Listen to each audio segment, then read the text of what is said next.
Very good morning students. पिछले video में हम लोग पढ़ रहे थे पावर शेयरिंग एंड पिछले वीडियो में हम लोगों ने ये भी देखा था बेल्जियम का कंपोजिशन एंड श्रीलंका का कंपोजिशन, कैसे बेल्जियम ने अकोमोडेट किया था अपने लोगों को और कैसे श्रीलंका में मेजॉरिटेरियन गवर्नमेंट बना था जिसके कारण सिविल वॉर हुआ था। इस वीडियो में हम लोग पढ़ेंगे why power sharing is desirable, है ना। सो पैराग्राफ वाइज पढ़ते हैं और समझते जाते हैं। The two different set of reasons can be given in favour of power sharing. Firstly, power sharing is good because it helps to reduce the possibility of conflict between social groups. Since social conflict often leads to violence and political instability, power sharing is a good way to ensure the stability of political order. Imposing the will of majority community over others may look like an attractive option in the short run, but in the long run, it undermines the unity of the nation. Tyranny of the majority is not just oppressive for the minority, it often brings ruin to the majority as well. अब इसमें ये क्या बताया गया है कि power sharing क्यों important है। तो फर्स्ट रीज़न क्या है कि अगर हम लोग पावर शेयर कर लेंगे तो सोशल कॉन्फ्लिक्ट नहीं होगा। श्रीलंका का एग्जांपल ही ले लेते हैं हम लोग, है ना। श्रीलंका में पावर शेयर तो नहीं किया गया था, है ना, मेजॉरिटेरियन गवर्नमेंट बना था। सो by taking example of Sri Lanka. अब इसमें क्या होता है, फर्स्ट वाई पावर शेयरिंग अगर क्वेश्चन आएगा, है ना, वाई, सो इसमें हम लोग लिख सकते हैं कि अगर हम लोग पावर शेयर नहीं किए तो सोशल कॉन्फ्लिक्ट हो सकता है। अब सोशल कॉन्फ्लिक्ट के कारण क्या हो सकता है, पॉलिटिकल इंस्टेबिलिटी आ सकती है। अब जिस देश में पॉलिटिकल इंस्टेबिलिटी आए तो क्या वो देश सही से चलेगा, क्या वो देश स्टेबल रहेगा? नहीं, है ना। So power sharing first reason इसलिए इम्पोर्टेंट है ताकि it reduces the possibility of conflict between different social groups and maintain political stability, that's all, है ना। अब सेकेंड रीजन जानते हैं। There is a second deeper reason why power sharing is good for democracy. Power sharing is the very spirit of democracy. ये line underline कर लीजिएगा क्योंकि ये जब क्वेश्चन आते हैं ना तो ये कुछ की लाइंस होते हैं जो लिखने पड़ते हैं।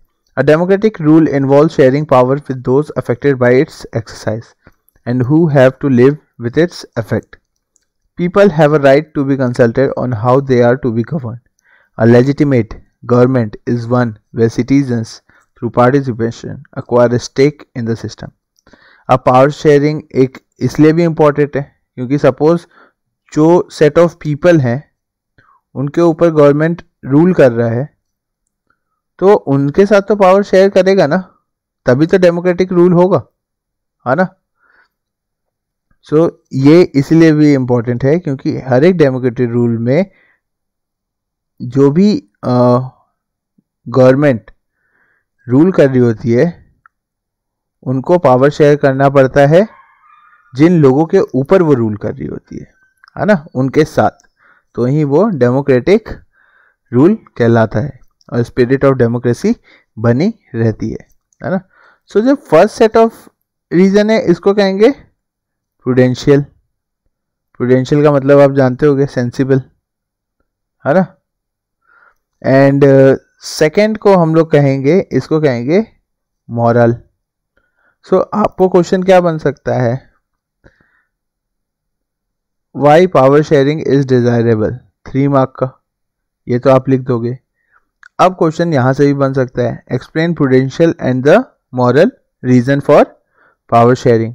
तो प्रूडेंशियल में आपको ये वाला लिखना है कि by power sharing it helps to reduce the possibility of conflict between social groups and as you know the social conflict often leads to violence and political instability.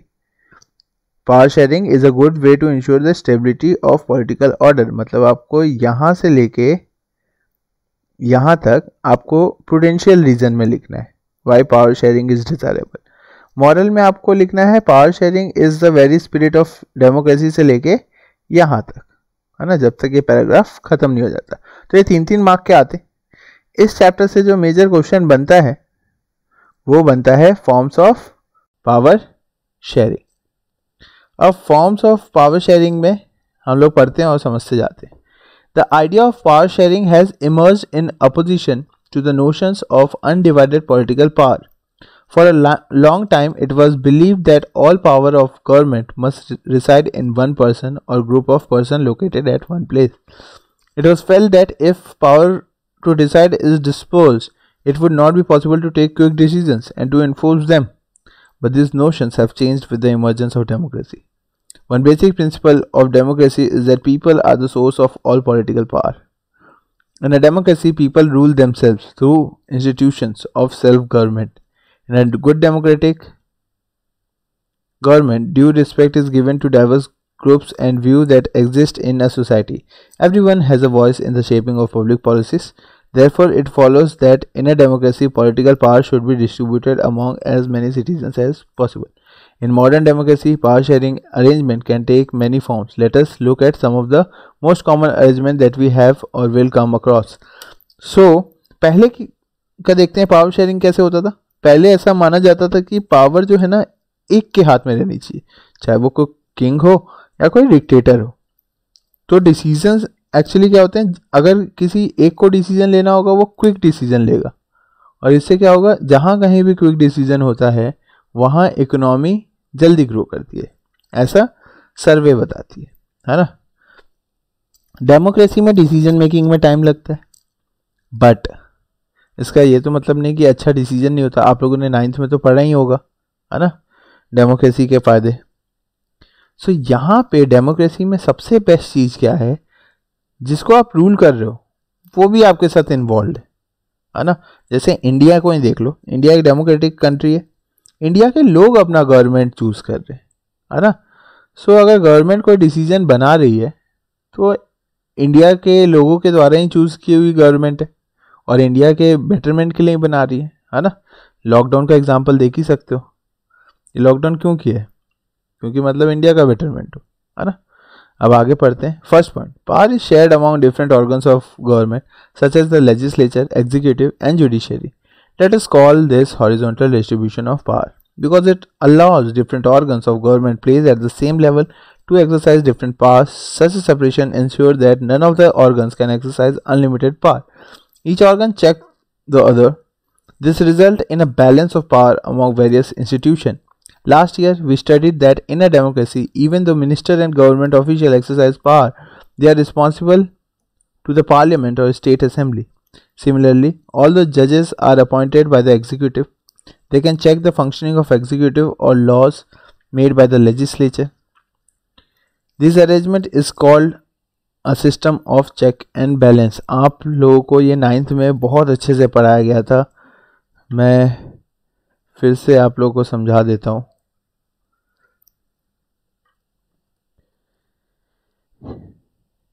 जो ऑर्गन्स ऑफ गवर्नमेंट कहते हैं ये 3 चीज़ों में बटी हुई है। पहला लेजिस्लेचर, दूसरा एग्जीक्यूटिव, तीसरा जुडिशरी, है ना। सेंट्रल लेवल पे देखोगे तो अलग लोग आते हैं, जैसे सेंट्रल लेवल पे लेजिस्लेचर में आता है लोकसभा, राज्यसभा, एग्जीक्यूटिव में आते हैं important minister and president, and judiciary में आते हैं सुप्रीम कोर्ट। स्टेट लेवल पे देखोगे विधानसभा, विधान परिषद, है ना, नॉर्मली कुछ स्टेट में विधानसभा ही होता है। एग्जीक्यूटिव में आते हैं गवर्नर और कुछ इंपॉर्टेंट मिनिस्टर, जुडिशरी में आता है हाई कोर्ट। अब इसको क्या कहते हैं, ऑर्गन्स ऑफ गवर्नमेंट। लेजिस्लेचर क्या होता है, नॉर्मली डिस्कशन जो होता है लॉ का, सेंट्रल का मैं एग्जांपल लेके बताता हूँ, लोकसभा से होता है फिर राज्यसभा में पास होता है। एग्जीक्यूटिव क्या करते हैं, उसको साइन करते हैं, है ना, एंड जुडिशरी चेक करता है कि वो लॉ कॉन्स्टिट्यूशनली वैलिड है या नहीं है। अब सपोज कॉन्स्टिट्यूशनली एक लॉ वैलिड नहीं है ना, तो ये क्या कर सकता है, उस लॉ को, उस बिल को पास नहीं होने दे सकता है ना। एग्जीक्यूटिव जब तक साइन नहीं करेगा तब तक बिल पास नहीं होगा। लेजिस्लेचर के हाथ में ही है एग्जीक्यूटिव को अपॉइंट करना, है ना। तो सब एक्चुअली एक दूसरे के पावर को चेक एंड बैलेंस कर रहे हैं। एग्जीक्यूटिव ही जुडिशरी में अगर देखें तो चीफ जस्टिस ये सब अपॉइंट कौन करता है, एग्जीक्यूटिव। और एग्जीक्यूटिव को कौन अपॉइंट करते हैं, लेजिस्लेचर। तो सब आपस में पावर एक दूसरे की चेक करते हैं, है ना। So it is known as check and balance. और इस तरीके के पावर शेयरिंग को हम लोग कहते हैं हॉरिजॉन्टल। हॉरिजॉन्टल क्यों, क्योंकि ये हॉरिजॉन्टली डिवाइडेड है पावर्स, है ना। तो this is one type of power sharing. अभी हम लोग पढ़ते हैं second type of power sharing. Power can be shared among government at different levels, a general government for the entire country and government at the provincial or regional level. Such a general government for the entire country is usually called federal government. In India, we refer to it as a central or union government. The government at the provincial or regional level are called by different names in different countries. In India, we call them state government. This system is not followed in all countries. There are many countries where there are no provincial or state government. But in those countries like ours, where there are different levels of government, the constitution clearly lays down the power of different levels of government. This is what they did in Belgium, but was refused in Sri Lanka. This is called federal division of power. So ये federal division of power आपको 3 mark का आ सकता है। आप लोगों ने ये 8th class में पढ़ा होगा। फेडरल डिवीजन ऑफ पावर क्या होता है, एक्चुअली क्या होता है, अलग अलग लेवल में बांट दिया जाता है। सबसे ऊपर मतलब सेंट्रल, जिस मतलब इंडिया का देखा जाए तो सेंट्रल यूनियन लिस्ट के हिसाब से चलता है। फिर आते हैं इंडिया में स्टेट गवर्नमेंट, जिनका स्टेट लिस्ट होता है। और कुछ कुछ जो सब्जेक्ट होते हैं कॉन्करेंट लिस्ट में आते हैं, जो सेंट्रल और स्टेट दोनों संभालते हैं। सो इस तरीके का डिवीजन ऑफ पावर कहते हैं फेडरल डिवीजन। अभी इंडिया में तो देखें तो थर्ड टायर भी आता है पंचायती राज, है ना। सो इंडिया का देखें तो central, state and Panchayati Raj is like third tier of government. The same principle can be extended to level of government lower than the state government, such as a municipality and panchayat. That is called division of power involving higher and lower level of government, vertical division of power. We shall study this at some length in the next chapter. So ये देखिए, ये vertically power sharing हो रही है ना, central, state और पंचायती राज के बीच में।